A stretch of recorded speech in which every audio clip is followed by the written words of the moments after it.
આજરોજ રાજકોટ મ્યુનિસિપલ કોર્પોરેશનની સ્ટેન્ડિંગ કમિટીની બેઠક હતી। આ બેઠકની અંદર કુલ 76 દરખાસ્તો માનનીય મ્યુનિસિપલ કમિશનરશ્રી દ્વારા સ્ટેન્ડિંગ કમિટીમાં રજૂ કરવામાં આવી હતી। આ 76 દરખાસ્તો આજે ભારતીય જનતા પાર્ટીના સૌ કોર્પોરેટર શ્રીઓ માનનીય મેયરશ્રીની અધ્યક્ષતાની અંદર આ સ્ટેન્ડિંગ કમિટીની તમામ દરખાસ્તો મંજૂર કરવામાં આવેલ છે। આ દરખાસ્તની અંદર એક દરખાસ્ત એવી હતી કે જે રાજકોટ શહેરમાં શાક માર્કેટના થડાઓ છે, ફ્લાવર માર્કેટ, શાક માર્કેટ, ખડપીટ, જેમાં જૂનો દર માસિક 500 રૂપિયા હતો। માનનીય મ્યુનિસિપલ કમિશનર શ્રી દ્વારા 500 ના 1000 કરવા અને સફાઈ કર 500 રૂપિયાની જે દરખાસ્ત આવી હતી એમાં સર્વે કોર્પોરેટર શ્રીઓની સાથે સંકલન બાદ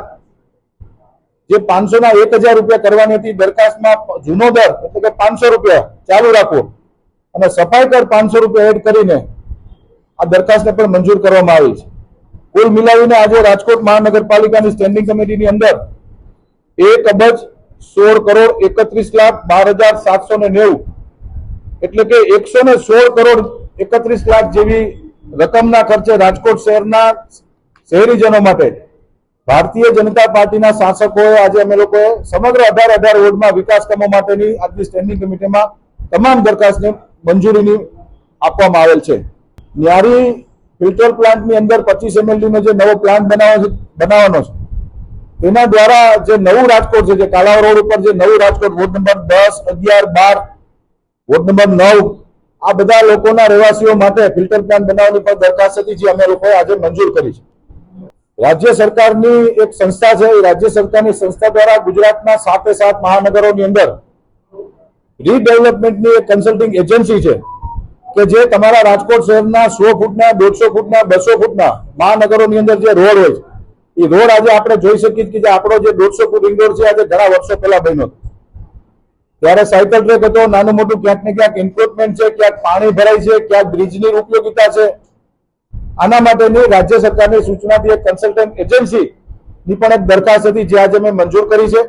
ગોંડલ રોડ ચોકડીથી માધાપર ચોકડીની વચ્ચેનો જે આખો જે કોરિડોર છે આ કોરિડોરને જે હૈયાત 150 ફૂટ રિંગ રોડ છે કેવી રીતે એને ખુલ્લો કરવો, કેવી રીતનું બ્યુટિફિકેશન કરવું, ક્યાં જરૂર છે અંડરબ્રિજની, ક્યાં જરૂર છે ફ્લાયઓવર બ્રિજની, અને જે સાયકલ ટ્રેક છે કુલ મિલાવીને વાત કરું તો આ રોડને કેવી રીતે ચોખ્ખો કરવો અને ક્લિયર કરવો અને ડિઝાઇનિંગ કરવો એનું સારામાં સારું જો ઉદાહરણ હોય તો અમદાવાદનો સર્કિટ Gandhinagar highway, Sardar Vallabhbhai Patel ring road, Sindhu Bhavan road, CG road, relief road આ બધા રોડો અમદાવાદની અંદર આ એજન્સીએ કન્સલ્ટ કરીને કોર્પોરેશનને રિપોર્ટ કર્યો હતો। નવા રાજકોટની નવી કાયાપલટ માટે રાજકોટ મહાનગરપાલિકા કટિબદ્ધ છે, જેના માટેની એક દરખાસ્ત હતી એ પણ મંજૂર કરવામાં આવી છે। સ્ટેન્ડિંગ કમિટી જેવું આજે મંજૂર થયું છે, માનનીય મ્યુનિસિપલ કમિશનર શ્રી એને કામ સોંપશે એટલે તાત્કાલિક ધોરણે એને કામ કરવાનું રહેશે।